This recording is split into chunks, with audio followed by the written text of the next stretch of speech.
ভাঙড় ২ নম্বর ব্লকের কোচপুর এলাকা, সেখানে অবাধে চলছে জলাজমি ভরাটের কাজ। ঘোলাগুলো ফেলছে, কখন এনে ফেলে? যখন তখন এসে ফেলে। কারা ফেলছে ওটা জানেন? না, সেটা বলতে পারবো না, কারণ আমরা তো চিনি না। ওটা কি নিচু জমি ছিল? হ্যাঁ, নিচু জমি ছিল, ওকে ভরাট করছিল। জলাজমি ভরাট চলছে শাসক দল তৃণমূলের স্থানীয় নেতাদের মদতে। অভিযোগ করছেন তৃণমূলেরই কর্মী খোকন মোল্লা। মহসিন গাজীর নেতৃত্ব হচ্ছে ওখানে। মহসিন গাজী ছাড়া এবং তার সাথে রয়েছে জহির ফকির আছে, ওরা দুজনে মিলে আমাদের কোচপুকুর 1, 2 এবং 3 এবং 1, 2 মেন ভূমিকা। কিন্তু জহির এবং মহসিনের নেতৃত্বে ওই এলাকায় তাণ্ডব চলে, ওদের ভয়ে কেউ কথা বলতে পারে না। ওরা কোন দল করে? ওরা তৃণমূল করে। কোনো দায়িত্ব আছে? দায়িত্ব আছে, মহসিন গাজীর বউ আছে তৃণমূলের সদস্য। আর জহির ফকির উনিও তৃণমূলের সদস্য, আমরাও তৃণমূল কর্মী। একই অভিযোগ ভাঙড়ের আইএসএফ নেতাদেরও।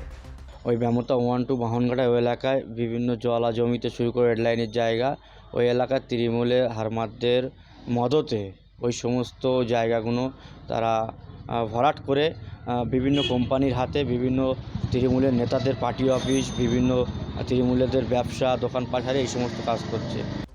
বিজেপির নিশানায় তৃণমূল দল ও সরকার। সমস্ত এলাকায় আজকের গরিব আদিবাসী সম্প্রদায়ের জমিগুলোকে তারা লুট করছে। সরকারি যে সমস্ত সম্পত্তি রয়েছে তারা সেগুলো লুট করে আজকে কোটি কোটি টাকার বিনিময়ে বিক্রি করছে।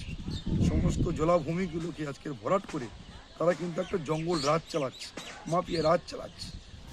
এখানে পঞ্চায়েত সমিতির সভাপতি তৃণমূলের আরাবুল ইসলাম, তিনিও অভিযোগ মানছেন। ভাঙড়ের দাপুটে নেতা আরাবুল ইসলাম বলছেন প্রশাসন কিছুই করছে না।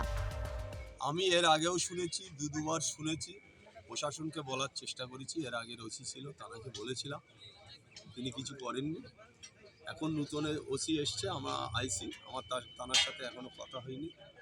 আমি বলবো যারই নাম আসুক, সে যত বড় লাটের বাঁট হোক আর হরিদাস হোক, যারা অন্যায় কাজ করবে তাদের বিরুদ্ধে প্রশাসনের কাছে আমার অনুরোধ থাকবে, তাদের বিরুদ্ধে যথাযথভাবে অ্যাকশন নেওয়ার। এখন দেখার আদৌ কিছু করে উঠতে পারেন কিনা আরাবুল ইসলামরা, নাকি তৃণমূলের গোষ্ঠী দ্বন্দ্বে পিছিয়ে থাকতে হয় তাকেও।